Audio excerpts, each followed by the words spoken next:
আগামী দিনে মাতৃভূমিকে এগিয়ে নিয়ে যাওয়ার জন্য একে অপরের হাত ধরে শান্তিপূর্ণ সহবস্থান নিশ্চিত করা। সবাইকে ঈদের শুভেচ্ছা জানাই।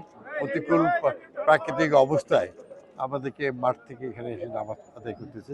সব জায়গায় আল্লাহর প্রতি আমাদের তার মাতৃভূমিকে রক্ষা করা, দেশকে এগিয়ে নিয়ে যাওয়া। মাননীয় প্রধানমন্ত্রী তারেক রহমান স্যারের নেতৃত্বে আজ বাংলাদেশের সকল ক্ষেত্রে আমরা যে নির্বাচনী ওয়াদাগুলো করেছি সেগুলো বাস্তব করা।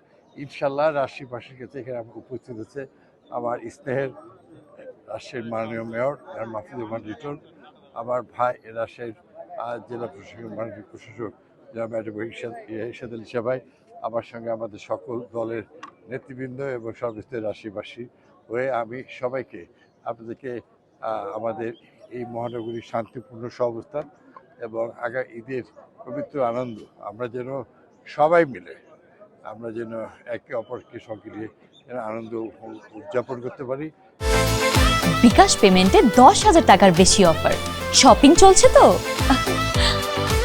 সমাজের যারা বিত্তবান তাদের সবসময় দায়িত্ব থাকে পাশে থাকা, যে গরিব সহায়হীন মানুষ তার সঙ্গে ঈদের শুভেচ্ছা বিনিময় করা এবং সকল আনন্দ এবং অর্থনৈতিক সকল সহযোগিতা করে ঈদকে শুভময় করে তোলা। আগামী দিনে মাতৃভূমিকে এগিয়ে নিয়ে যাওয়ার জন্য একে অপরের হাত ধরে শান্তিপূর্ণ সহবস্থান নিশ্চিত করা।